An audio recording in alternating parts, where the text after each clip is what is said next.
নমস্কার আমার খুদে বন্ধুরা, তোমরা কেমন আছো? আশা করি ভালো আছো। আমি অভিজিৎ বিশ্বাস, স্কুল টপারের একজন সদস্য। আজকে চলে এসেছি নতুন একটা ভিডিও নিয়ে, যেখানে আমরা আলোচনা করব কিভাবে আমরা একটা নতুন রাইটিং লেখা শিখবো। ঠিক আছে, তো আজকে দেরি না করে চলো আমরা শুরু করে ফেলি। আজকে যে টপিকটা আছে সেটা হচ্ছে কি মাই ফেভারিট সিজন, যেখানে ওটাকে উনটাটা করে লেখা শুরু করবো। ঠিক আছে, তো আমি অ্যাকচুয়ালি প্যারাগ্রাফগুলোর মধ্যে লাইনগুলো কমন করার চেষ্টা করছি, যাতে করে তোমাদের বেশি মুখস্থ না করতে হয়। কয়েকটা লাইন কমনের উপরে বেস করে আমরা ওটাকে কম্পালসারি রাখতে পারি। ঠিক আছে, প্রতিটা প্যারাগ্রাফে আমরা যেন ওটাকে কম্পালসারি রাখতে পারি, সেই কথা মাথায় রেখে আমি আজকে এই প্যারাগ্রাফটা নিয়ে এসেছি। আমি রেখেছি 4টে লাইন পুরো কমন, যেখানে তোমরা এই 3টে কেসে মাই ফেভারিট সিজন, যদি বলে সামার আর যদি বলে উইন্টার, এই 3টে কেসে আমরা 4টে লাইন পুরো কমন রাখতে পারবো। ঠিক আছে, তো চলো বেশি দেরি না করে আজকের টপিকটা শুরু করি। আজকের টপিকটা যেটা আছে সেটা কি মাই ফেভারিট সিজন। এখানে কয়েকটা পয়েন্ট আমরা ফলো করবো। প্রথম পয়েন্ট হচ্ছে কি ইন্ট্রোডাকশন। ঠিক আছে, ভূমিকা। প্রতিটা রচনায় আমি ভূমিকা দিয়েছি। ঠিক আছে, তারপর ক্যারেক্টারিস্টিক্স, এই যে সিজন, এই সিজনের কি ক্যারেক্টারিস্টিক্স আছে, কি বৈশিষ্ট্য আছে সেটা আমরা দেখবো। তারপর আছে কি কনক্লুশন, উপসংহার আমাকে দিতে হবে। ঠিক আছে, প্রথম লাইনটা আমরা যেটা লিখবো সেটা কি, প্রথম লাইনটা আমরা কি লিখতে পারি, আমরা যেহেতু সিজন সম্পর্কে লিখছি তাহলে সিজনটা কি আমাকে সেটা বলতে হবে। তাহলে আমরা কি বলতে পারি, a season is a period of different weather into which the year is divided। তার মানে কি দাঁড়াচ্ছে, আমরা এখানে বলতে পারি আর সিজন একটা ঋতু হয়, একটা পিরিয়ড মানে কি পর্যায়, of different weather. Different weather মানে কি বিভিন্ন ধরনের আবহাওয়া। ঠিক আছে, ইনটু হুইচ, যার মধ্যে দ্য ইয়ার ইজ ডিভাইডেড, যার মধ্যে কি আছে সারা বছরটা আমরা কি ভেঙেছি। ঠিক আছে, তাহলে সিজনটা হচ্ছে এমন একটা সময়কাল যেখানে কি আছে ঋতুর বা জলবায়ু বলছি, এটা আবহাওয়ার সমাহার রয়েছে। ঠিক আছে, প্রথম যে পয়েন্টটা সেটা এখানে কমপ্লিট হচ্ছে। তারপরে আমরা দুয়ের পয়েন্ট আমরা দিতে পারি কি, আমাদের ওয়েস্ট বেঙ্গল এর মধ্যে বা আমাদের যে জায়গায় আছি ওয়েস্ট বেঙ্গলের মধ্যেই তো আমরা আছি, তো ওয়েস্ট বেঙ্গলের মধ্যে আমরা কতগুলো সিজন দেখতে পাই, কতগুলো সিজন আছে সেটাকে আমাদের বলতে হবে, বর্ণনা করতে হবে। তাহলে আমরা কি বলতে পারি, the 6 common seasons are the 6 common seasons are, যে 6খানা কমন সিজন আছে সেগুলো আমরা লিখবো। একটা হচ্ছে কি স্প্রিং, সামার,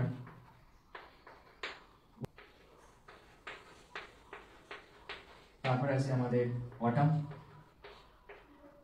আচ্ছা এগুলো ছোট দিলো, সামার, স্প্রিং। ঠিক আছে, তারপরে আছে কি আমার অটাম, UTUMN অটাম। তারপরে আছে আমাদের প্রি উইন্টার শেষ, তাহলে আমরা কি বলতে পারি অ্যান্ড উইন্টার। ক্লিয়ার হলো? তাহলে the 6 common seasons are spring, summer, monsoon, autumn, pre winter and winter. The 6 common seasons, এই যে আমাদের 6খানা ঋতু আছে, কমন ঋতু, সাধারণ যে ঋতু আছে 6খানা, তার মধ্যে প্রথমে আছে কি স্প্রিং। স্প্রিং কথার অর্থ হচ্ছে কি বসন্ত। ঠিক আছে, স্প্রিং কথার অর্থ হচ্ছে কি বসন্ত। সামার কথার অর্থ হচ্ছে কি গ্রীষ্মকাল। ঠিক আছে, মনসুন কথার হচ্ছে কি বর্ষাকাল। অটাম কথার অর্থ হচ্ছে কি গ্রীষ্ম বর্ষা শরৎকাল। ঠিক আছে, শরৎকাল। প্রি উইন্টার কথার অর্থ হচ্ছে কি হেমন্তকাল আমাদের এখানে খুব কম দেখা যায়, মানে কি এখন আস্তে আস্তে এটা মুছেই যাচ্ছে, কারণ কি আমাদের এই যে পলিউশন হচ্ছে তার কারণ, সেটাই হচ্ছে মূল প্রধান কারণ। তারপরে একটা হচ্ছে কি উইন্টার মানে কি শীতকাল। তাহলে আমরা তৃতীয় লাইনটা কি অ্যাড করতে পারি, my favourite season is winter. ঠিক আছে, মাই ফেভারিট সিজন ইজ কি উইন্টার।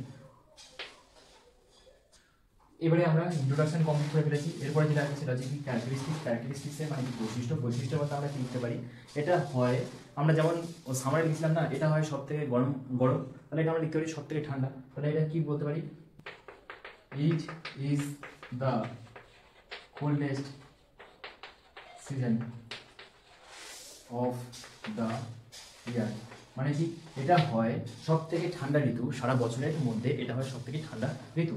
এরপরে যে পাঁচের পয়েন্ট আমরা লিখতে পারি, কোল্ড উইন্ড ব্লোজ, মানে কি বয়ে যাচ্ছে। ঠিক আছে, cold wind blows during this season.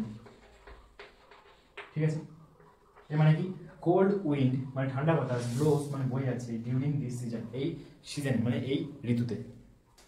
Mist mist মানে কি কুয়াশা, and pleasant sunshine are common natural phenomena. কি বলছি, mist and pleasant sunshine are common natural phenomena হয় কি সাধারণ একটা প্রাকৃতিক ফেনোমেনা মানে কি প্রাকৃতিক ঘটনা। ফেনোমেনা মানে হচ্ছে কি ঘটনা, এটা আগেরটাই দেখেছিলাম আমরা। এবারে সাথে তাই কি পয়েন্ট দিতে পারি, সাথে তাই দিতে পারি কি people wear warm clothes, WORM কিন্তু আর তাহলে কি বলছি পিপল ওয়্যার ওয়ার্ম মানে কি গরমের পোশাক পরে এই সময়, ঠিক আছে। তারপরে বলতে পারি কি people also go for picnic, মানুষজন এই সময় কি করতে যায় ছোটখাটো পিকনিক করতে যায়, চড়িঘুটি করতে যায়, ঠিক আছে। তো 9 পয়েন্ট আমরা লিখতে পারি the season gives us different many flowers and fruits likely marigold,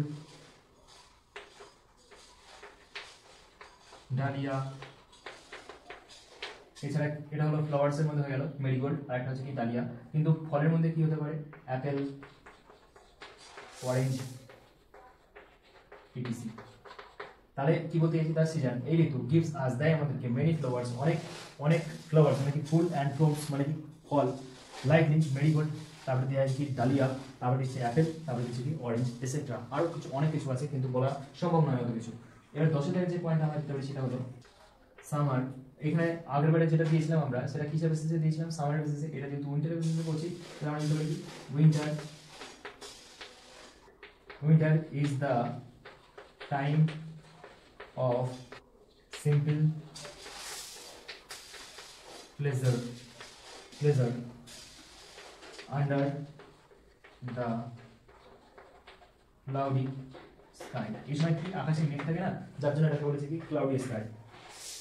আমরা কি বলছি উইন্টার ইজ দ্য টাইম, এটা হয় এমন একটা সময় অফ সিম্পল প্লেজার, এমন একটা সাধারণ প্লেজার মানে কি আনন্দের সময়। আন্ডার দ্য ক্লাউডি স্কাই, এটা হচ্ছে কি আন্ডার মানে নিচে দ্য ক্লাউডি মেঘাচ্ছন্ন আকাশের নিচে একটা শান্ত পরিবেশ হচ্ছে কি আমাদের উইন্টার, ঠিক আছে। এই হচ্ছে আমাদের প্যারাগ্রাফ এখানে শেষ হচ্ছে। মাই ফেভারিট সিজন, এটা কি আমাদের ফেভারিট সিজন, এটা বলতে পারি কি উইন্টার, ঠিক আছে। আশা করি আমার ভিডিওটা তোমাদের ভালো লাগবে। যদি ভালো লাগে তাহলে তোমাদের প্রিয়জন যারা আছে তাদের সঙ্গে শেয়ার করে দিও। আর এটাই আমার তোমাদের প্রতি প্রত্যাশা, কারণ এটাই আমার যে খাটনি সেটার এটাই হচ্ছে আমার ফল, যে তোমরা তোমাদের প্রিয়জনের সাথে এটা শেয়ার করে দেবে। তো আজকে এই পর্যন্ত, দেখা হচ্ছে পরের একটা কোনো ভিডিওতে। তো ততদিন পর্যন্ত তোমরা ভালো থেকো, সুস্থ থেকো, নমস্কার।